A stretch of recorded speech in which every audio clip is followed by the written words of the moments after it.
গুণটাকে করে নিতে লেগেছে। এইভাবে কাতারে যখন দেখতে দেখতে দেখা যায় দুটো ছোট ছোট বাচ্চা কাতারের মধ্যে দাঁড়িয়ে আছে, যাদের বয়সটা এখনো লড়াইয়ের ময়দানে যাবার হয় না, মাথা দিয়ে তারা বড় ছোট হয়ে গেছে। তাই আগুনের উপরে ভর দিয়ে অন্য অন্য সাহাবাদের সঙ্গে মাথাটাকে মিলাবার জন্য ওই দুটো বাচ্চা চেষ্টা করতে লেগেছে। এ যুবকেরা, তরুণেরা, একজন বাচ্চার নাম মুআদ, আরেকজন বাচ্চার নাম মুআদ। হুজুর দুই ভাই মিলে এইভাবে সাহাবাদের মাথার সঙ্গে মাথাকে মিলাবার চেষ্টা করছে। আল্লাহ নবী, নূর নবী, দয়া নবী ওই বাচ্চা দুটোর সামনে যখন আসলো, কতক্ষণ পায়ের উপরে ভর দিয়ে, পুরাগুলের ভর দিয়ে কতক্ষণ দাঁড়িয়ে থাকবে, বারবার পড়ে যাচ্ছে আবার দাঁড়িয়ে যাচ্ছে।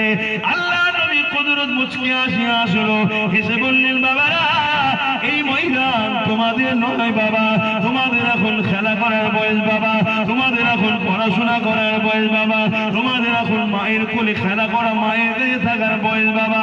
এ বাবা ছেলেরা তোমরা ঘরে চলে যাও বাবা, এখানে থেকো না বাবা। ওই ছেলে দুটো বলতে লেগেছে, ইয়া রাসূলুল্লাহ, হাবিবাল্লাহ, হুজুর আপনি আমাদেরকে পাঠিয়ে দেবেন না, হুজুর আপনি আমাদেরকে চলে যেতে বলবেন না, আমরা বড় তামান্না নিয়ে এসেছি, আমরা বড় আশা নিয়ে এসেছি।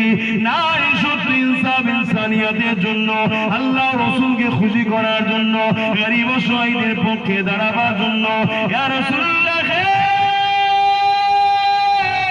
ইয়া হাবিবাল্লাহ, আমরা এসেছি, আপনি আমাদেরকে তাড়িয়ে দেবেন না। আল্লাহ নবী ছেলে দুটো কাকুতি বিকুতি দেখে বলে, বাবারা তোমার মা বড় কাঁদবে, কি জবাব দেবো তোমার মায়ের কাছে বাবা?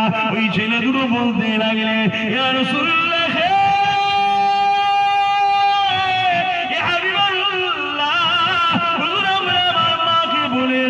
মায়ের কাছে ইজাজত নিয়ে এসেছি।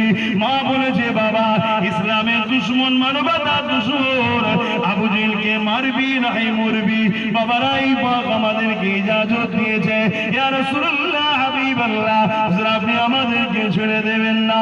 আল্লাহ নবী সাহাবাদেরকে ডাক দিলে, এ বাবা সাহাবারা দেখো গো বাবা, দেখো কি বলতে লেগেছে। এইভাবে রাসূলুল্লাহ বলে দিলে, ঠিক আছে তোমাদের মধ্যে থেকে বড় ভাই যে মাথায় বড় সে যা, তুমি আর একটু ছোট, তুমি ঘরে যাও। ছোটটা আরো কাঁদতে লাগলো, ইয়া রাসূলুল্লাহ, হাবিবাল্লাহ, দুনিয়ার জমিনে পড়ে এসেছি বলে কি আমার নসিবে হবে না? কিয়ামতের দিন আল্লাহ যদি জিজ্ঞাসা করে, কি করেছি রে মা বল, কি করেছি রে বান্দা বল, আমি এই সময় বলবো, আল্লাহ আপনার হাবিবের সাথে বদরের জমিনে দাঁড়িয়ে গরীব দুঃখী অসহায়দের বাঁচাবার জন্য জালিম আবু জেহেল বাহিনীর বিরুদ্ধে লড়াই